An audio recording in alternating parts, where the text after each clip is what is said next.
Hello friends, welcome to my channel. இன்றைக்கி Monday morning. டே ரொம்ப லேட்டாக தான் ஸ்டார்ட் ஆச்சு. ஏன்னா இன்றைக்கி பக்ரீத்னால பசங்களுக்கு லீவு.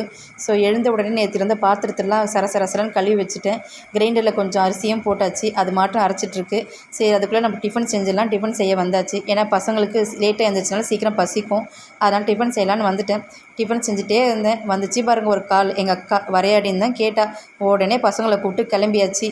போகிற வேலை செம்ம வெயிலுங்க. இருந்தாலும் அக்கா கூப்பிட்டா போகாமல் இருக்க முடியுமா? போகிற வழியில் தம்பிக்கு கொஞ்சம் கரும்பு ஜூஸ் கேட்டான், அதையும் வாங்கி கொடுத்துட்டேன். ஊருக்குள்ளே என்ட்ராயாச்சு. என்ட்ரான உடனே பார்த்தீங்கன்னா அக்கா கடைக்கு போகலாமான்னு கேட்டால் சும்மாவாக இருப்போம். உடனே ஷாப்பிங்குள்ளே போயிட்டோம். ரொம்ப வாங்குறோமோ வாங்கலையோ, சுற்றி பார்க்குறது தானே நம்ம வேலை. ஷாப்பிங் போய் முடிச்சுட்டு திரும்பி ரிட்டன் வந்துட்டேன். வந்தோமா சும்மாவா வருவோம் சொல்லுங்கள்? இவ்வளோ தூரம் போயிருக்கோம், சும்மா வர முடியாது இல்லையா? அதனால தான் வரும்போதே அம்மா வீட்டிலேருந்து ஃப்ரைட் ரைஸ் வாங்கிட்டு வந்துட்டேன். அம்மாவும் கொடுத்து விட்டாங்க. கொஞ்சோண்டு மாங்காவும் கட் பண்ணி கொடுத்தாங்க. ரெண்டுமே சாப்பிட்டு முடிச்சாச்சு. வெயிலில் போயிட்டு வந்தது. மத்தியானம் ரொம்ப டயர்டாக இருந்தது. கொஞ்ச நேரம் நல்லா தூங்கிட்டோம். எழுந்தோடனே ஃப்ரெஷ்ஷாக ஒரு டீ போட்டு குடிக்கலான்ட்டு டீ போட்டுட்ருக்கேன். இந்த டம்ளரில் ஒரு விஷயம் இருக்குது, தெரிஞ்சுக்கணுன்னா கமெண்ட்டில் கேளுங்க. அதுக்கு ஒரு ஸ்டோரியே இருக்குது, நான் சொல்கிறேன். போன அவசரத்தில் செடிங்களுக்கெல்லாம் தண்ணி ஊற்றாமே போயிட்டோம்.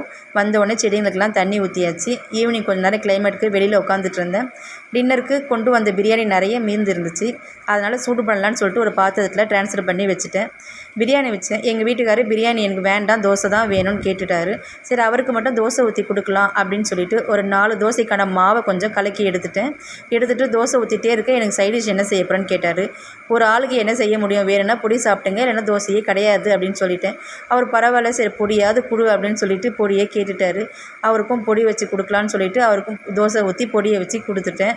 எங்களுக்கு பக்கத்தில் பார்த்திங்கன்னா பிரியாணி சூடு ஆகிட்டுருக்கு. பிரியாணியும் ரெடி ஆகிட்டுருக்கு.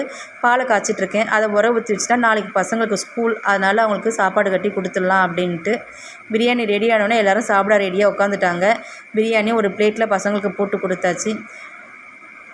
எல்லாருமே சாப்பிட்டுட்டாங்க. இன்றைக்கி டே விலாக் இதோட முடிஞ்சு போச்சு. பிடிச்சிருந்தால் லைக் பண்ணுங்கள். Bye bye. எல்லாருக்கும் ஹாப்பி பக்ரீத்.